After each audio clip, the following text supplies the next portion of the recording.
সুপ্রিয় চাকরিপ্রত্যাশী বন্ধুরা, আপনাদের সবাইকে স্বাগতম জানাচ্ছি। আজকে আমরা আলোচনা করব গণপ্রজাতন্ত্রী বাংলাদেশ সরকারের বাংলাদেশ জুডিশিয়াল সার্ভিস কমিশনের অধস্তন আদালতসমূহ সহায়ক কর্মচারী নিয়োগ পরীক্ষা 2026 এর গাড়ি চালক পদে 3 জানুয়ারি 2026 তারিখে যে পরীক্ষা অনুষ্ঠিত হয়েছে তার সম্পূর্ণ প্রশ্ন ব্যাখ্যা সহ সমাধান নিয়ে। তো এই প্রশ্নের পূর্ণমান ছিল 40, সময় ছিল 60 মিনিট। প্রথমে শুরু হবে বাংলা দিয়ে। তো বাংলায় প্রথম প্রশ্ন ছিল, একটি দর্শনীয় স্থানে আপনার ভ্রমণের অভিজ্ঞতা বর্ণনা করে 10টি বাক্য লিখুন। তো এই প্রশ্নটার পিডিএফ ফাইল আমাদের কমেন্ট বক্সে দেওয়া থাকবে, সেখান থেকে আপনারা নিয়ে নিতে পারবেন। নিম্নের যে কোনো 4টি প্রশ্নের উত্তর দিন। প্রথমে ছিল সমার্থক শব্দ লিখুন অন্ধকার। অন্ধকারের সমার্থক শব্দ হবে তিমির অথবা আধার।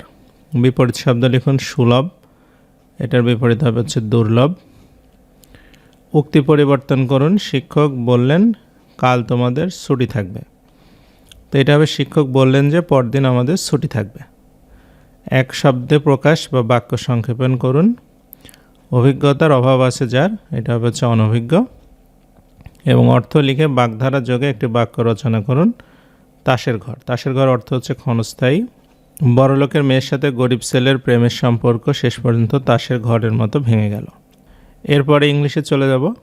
ইংলিশ প্রথমে বলছে write a paragraph on your profession or job.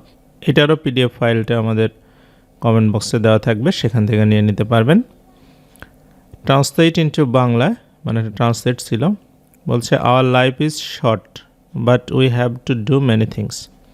মানে আমাদের জীবন খুব ছোট, কিন্তু আমাদের অনেক কিছু করতে হবে। Human life is nothing but a collection of moments.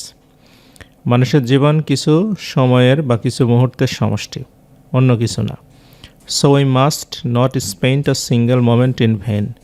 আমাদের একটা সময় যাতে বৃথা না যায় সেটা চেষ্টা করতে হবে। To waste time is to shorten life. সময়কে অপচয় করার অর্থই হচ্ছে জীবনকে ছোট করে ফেলা। আচ্ছা, এরপর আমরা গণিতে চলে যাব। প্রথম প্রশ্ন ছিল নিম্নের যে কোনো 5টি প্রশ্নের উত্তর দিন। বলছে যে গোলাকার 400 মিটার মাঠে একজন দৌড়বিদ 24 চক্কর দৌড়ালে সে কত কিলোমিটার দূরত্ব অতিক্রম করবে। গোলাকার মাঠটা হচ্ছে 400 মিটার, তো 24 রাউন্ড যদি হয় তাহলে 9600 মিটার। তা আমরা জানি হচ্ছে 1000 মিটার সমান সমান 1 কিলোমিটার। তাই 9600কে যদি আমরা 1000 দিয়ে ভাগ করি তাহলে আমরা 9.6 কিলোমিটার পেয়ে যাব। এটাই হচ্ছে উত্তর। 6 নম্বর প্রশ্ন বলছে ঢাকা থেকে দিনাজপুরের দূরত্ব 330 কিলোমিটার। একটি বাস 7 ঘন্টায় ঢাকা থেকে পৌঁছায়। বাসটি 1 ঘন্টা যাত্রা বিরতি করে ঘন্টায় বাসটির গড় গতিবেগ কত?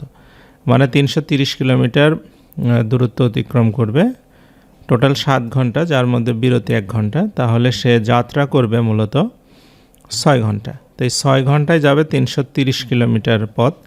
তাহলে আমরা দূরত্বকে সময় দিয়ে যদি ভাগ করি তাহলে 55 কিলোমিটার প্রতি ঘন্টা গাড়িটির গতিবেগ পেয়ে যাব। গ নম্বর বলছে 1 ইঞ্চি সমান সমান 2.54 সেন্টিমিটার এবং 1 একর সমান সমান 4840 বর্গ গজ হলে 1 একরে কত বর্গ মিটার? আচ্ছা, তো প্রথমে আমরা আগে হচ্ছে 1 গজ সমান সমান আমরা জানি 3 ফুট বা 36 ইঞ্চি। তো 1 ইঞ্চিতে 2.54 সেন্টিমিটার হলে 36 ইঞ্চিতে হবে 91.44 সেন্টিমিটার। তাহলে 91.44 মিটার। এইটাকে আমরা যদি মানে বর্গ গজে হিসাব করি তাহলে এইটা হচ্ছে 91.44কে 2 বার গুণ করলে হবে 0.8361 বর্গ মিটার। তো 1 একরে 4840 বর্গ গজ। তাহলে এইটাকে যদি আমরা 4840কে 0.83 আপনার 61 দিয়ে গুণ করি তাহলে আমরা পেয়ে যাব 4046.86 বর্গমিটার। এটাই হচ্ছে উত্তর। এরপরে ঘ নম্বর প্রশ্ন বলছে একটি বাক্সের দৈর্ঘ্য 2 মিটার, প্রস্থ 1 মিটার আর 50 সেন্টিমিটার, উচ্চতা 1 মিটার হলে বাক্সটির আয়তন কত? তাই আমরা জানি দৈর্ঘ্য এখানে দেওয়া আছে 2 মিটার, প্রস্থ হচ্ছে 1.50 সেন্টিমিটার বা 1.5 মিটার, আর উচ্চতা হচ্ছে 1 মিটার। তাহলে আয়তন বলতে দৈর্ঘ্য, প্রস্থ আর উচ্চতা গুণ করলেই হবে। তাহলে সবগুলো গুণ করলে হবে 3 ঘনমিটার। আচ্ছা, এরপরে ও বলছে যে 3x প্লাস 5y এর বর্গ নির্ণয় করুন। তাহলে 3x প্লাস 5y এর বর্গ করব। তাহলে 3x আর 3x গুণ করলে 9x স্কোয়ার, 3 5 15xy, এটাও 3 5 15xy, আর হচ্ছে 5 5 25y স্কোয়ার। তো এটাই আমরা লিখব 9x square plus 30xy plus 25y square, এটাই উত্তর।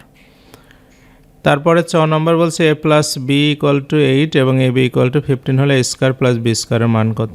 তো আমরা a স্কোয়ার বি স্কোয়ারের সূত্র লিখে ফেলব, a plus B whole square minus 2ab, তাহলে a plus B 8 square minus 2 into 15, 64 থেকে 30 বাদ দিলে 34 হবে হচ্ছে উত্তর। এরপরে আমরা সাধারণ জ্ঞানে চলে যাই। প্রথমে বলছে হাইব্রিড গাড়ি কি, মানে জ্বালানি তেল এবং বিদ্যুৎ উভয় শক্তি ব্যবহার করা যায়। BRTA Bangladesh road transport authority বর্তমানে হচ্ছে বলবৎ সড়ক পরিবহন আইন কত সালে? এটা 2018 সালে। মহাসড়কে যাত্রীরা মোটরযানের সর্বোচ্চ গতি 80 কিলোমিটার। ডিপস্টিক কি? এটা লুব্রিক্যান্ট পরীক্ষা করার একটা লোহার দণ্ড। বাংলাদেশের জাতীয় কবিকে কাজী নজরুল ইসলাম। রাষ্ট্রীয় অতিথি ভবন যমুনা কোথায়? এটা হচ্ছে ঢাকার মিন্টো রোডে। কারফিউ মানে চলাকালে বা সন্ধ্যা আইনে ন্যূনতম কতজন মানুষ একত্রে জমায়েত নিষিদ্ধ? এটা 4 জন। গুগল ম্যাপ কি? এটা হচ্ছে গুগলের একটা ম্যাপিং সার্ভিস। রাস্তাঘাট ট্রাফিক আপডেট নির্দিষ্ট স্থানে ম্যাপে দেখা যায়। বাংলাদেশের সর্বাপেক্ষা পূর্ব দিকের জেলা কি? বান্দরবন। এবং বাংলাদেশের একটি দ্বীপ উপজেলার নাম লিখুন, এটা হচ্ছে কুতুবদিয়া। তো এই ছিল আজকের প্রশ্নের সমাধান। আমাদের ফেসবুক পেজ জব এক্সাম মেট, ফেসবুক গ্রুপ আছে জব এক্সাম মেট বিডি নামে, আপনারা সেখানে আমাদের সঙ্গে থাকতে পারেন। তো এতক্ষণ সাথে থাকার জন্য আপনাদের সবাইকে অসংখ্য ধন্যবাদ।